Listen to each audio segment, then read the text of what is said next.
যাচ্ছি ওই বুড়িটার বাড়ির ওখানে, যে বুড়ির ব্যাপারে এসছে যে মোহাম্মদ সাল্লাহ সাল্লাম যে রাস্তা দিয়ে যেতেন উনি কাঁটা বিছিয়ে রাখতেন যাতে মোহাম্মদ সাল্লাহ সাল্লাম অনেক কষ্ট পায়, ওই রাস্তা দিয়ে না যায়।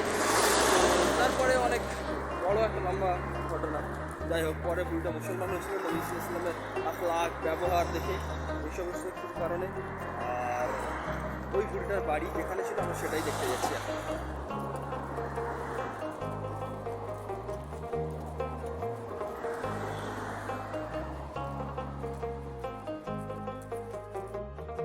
দেখুন গাড়িটা দাঁড় করিয়ে আমাদের হাজির সাহেবকে দেখেন একটা করে পানির বোতল দিচ্ছে, এমনকি বলতে বেশি করে সবাই নেই।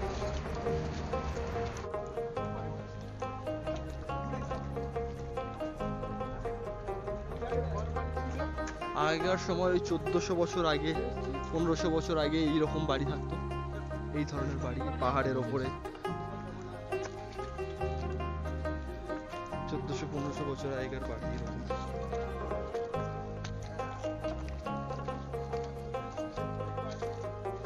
এই যে এরকম ঘর থাকতো, ঘরের ভেতরগুলো একটু দেখাই। আল্লাহ আল্লাহ,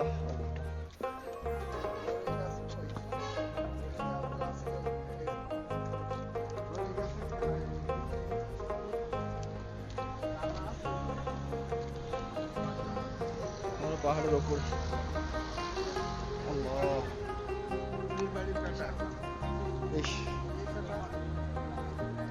ক্যাকটাস ক্যাকটাস গাছ।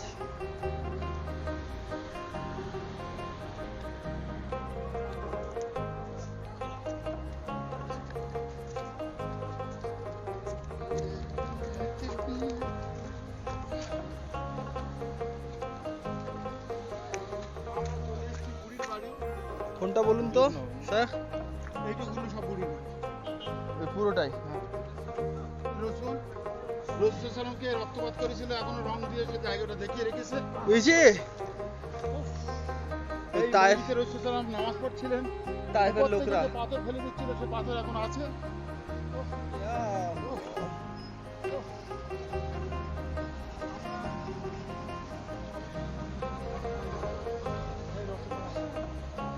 ওটা রং দেওয়া আছে বোঝানোর জন্য।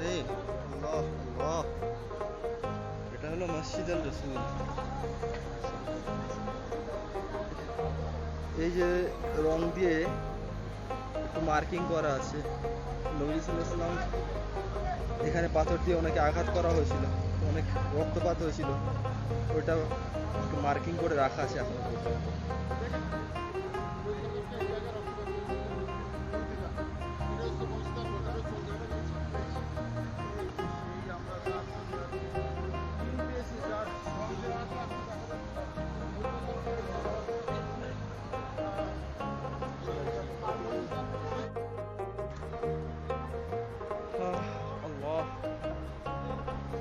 আমি এখন আছি একটা পাহাড়ের ওপরে, যে পাহাড়ের নিচেই একটা মসজিদ আছে, যেটা মসজিদে মুহাম্মদ সাল্লাল্লাহু আলাইহি ওয়াসাল্লাম বলা হয়, মসজিদে রসুল বলা হয়।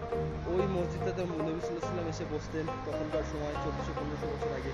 তো তাইফের মানুষরা ওনাকে হত্যা করার জন্যে এখানে ওই পাহাড়ের ওপরের পাথর ফেলার চেষ্টা করেছিলেন। যদিও ওই পাথরটা আটকে গেছিলো, আল্লাহর হুকুম ওই পাথরটা এই মসজিদে এসে পড়েনি, কিন্তু তারপরেও তাইফবাসীরা, তাইফের অনেক মানুষ নবী সাল্লাল্লাহু আলাইহি ওয়াসাল্লামকে এত আঘাত করেছিলেন, এত কষ্ট দিয়েছিলেন যে ওই মসজিদে নবী সাল্লাল্লাহু আলাইহি ওয়াসাল্লাম আঘাতপ্রাপ্ত হয়েছিলেন। ওখানে অনেক রক্তপাত হয়েছিল আমার মুহাম্মদ সাল্লাল্লাহু আলাইহি ওয়াসাল্লামের। এখনও ওই জায়গাটা নিশানদেহি করা আছে, নিশান লাগানো আছে, যেখানে আমার নবী সাল্লাল্লাহু আলাইহি ওয়াসাল্লাম রক্তপাত হয়েছিল, রক্ত বেরিয়েছিল অনেকটা, অনেক আঘাত পেয়েছিলেন, অনেক কষ্ট পেয়েছিলেন। সেই বাগানের দিকে রওনা হয়েছি, যে বাগানে সম্পর্কে বলছে যে নবীজি সাল্লাল্লাহু আলাইহি ওয়াসাল্লাম এই বাগানে এসে বসছিলেন। ওই বাগানটা আপনাদেরকে একটু দেখাই। আল্লাহর হাবিব সাল্লাল্লাহু আলাইহি ওয়াসাল্লাম এখানে আঙ্গুর বাগান ছিল, আঙ্গুর বাগানে এই বাগানটাতে নবীজি সাল্লাল্লাহু আলাইহি ওয়াসাল্লাম এসে বসতেন। আল্লাহুম্মা সাল্লি আলা মুহাম্মাদ ওয়া আলা আলি মুহাম্মাদ। আমরা আল্লাহর হাবিব সাল্লাল্লাহু আলাইহি ওয়াসাল্লামের সেই বাগানটা আমরা একটু দেখি। এই বাগানে রাসূল সাল্লাল্লাহু আলাইহি ওয়াসাল্লাম সাহাবীদের নিয়ে বসতেন। আপনারা দেখেন এখন বর্তমানে এখানে কলা গাছ এসেছে। আর এই গ্রামের ভিতর দিয়ে আমরা এখন সরু রাস্তা, সেই তখনকার জামানার সেই রাস্তা দিয়ে আমরা যাচ্ছি। এই পাশে কয়েক গাছ আছে মানে আগের যে বড় গাছ দেখতে বড় গাছ তো দেখলে না সব ওটা কি আছে এরা বাগান পাশে দিয়া এই রসুলামের আগের মসজিদ আমরা একটু মসজিদ ভাবতে চলে যাই রসুলামের আগের মসজিদ সেই মসজিদের একটু পুরোনো 1400 বছর আগের মসজিদ আপনারা দেখতে পাচ্ছেন সচক্ষে इसको अल्लाह कबीरा মসজিদে নামাজ পড়া যাবে না দূরে কাট খুব ভালো হতো তাহলে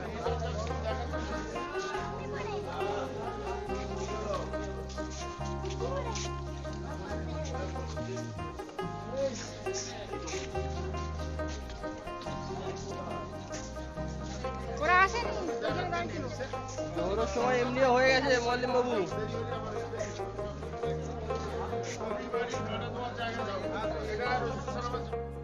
এখান থেকে যাচ্ছি মসজিদ আল আলীর দিকে আলী রাদিয়াল্লাহু তাআলা আনহুর মসজিদ বলা হয় দেখাই কোন দিকটাতে আজকে ওয়েদারটা প্রায় আকাশ খুব সুন্দর মেঘাচ্ছন্ন আকাশ মানুষের পাহাড়ের নিচেই আছে মসজিদ আল আলী আলী রাদিয়াল্লাহু তাআলা আনহুর মসজিদ ওই দিকটাতেই রওনা হচ্ছি আমরা আপনাদেরকে দেখাবো ইনশাআল্লাহ আমাদের কাফেলা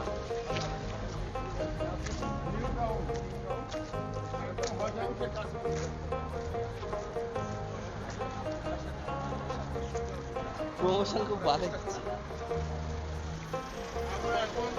আমাদের সম্মুখে যে মসজিদটা দেখছেন এটা এবার দেখাই আপনাদেরকে বর্তমান মসজিদ আলী আপনারা এই যে মসজিদটা এটা হচ্ছে হযরত আলী রাদিয়াল্লাহু তাআলা আনহার বিচারালয় এখানে বিচার করতেন উনি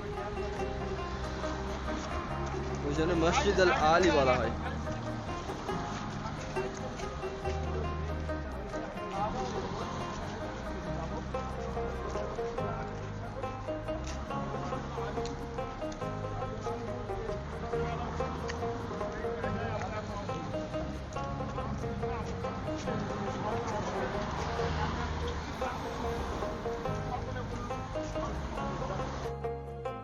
সেই জায়গা মসজিদ আল আলী হযরত আলী রাদিয়াল্লাহু তাআলা আনহু এখানে এসে বসতেন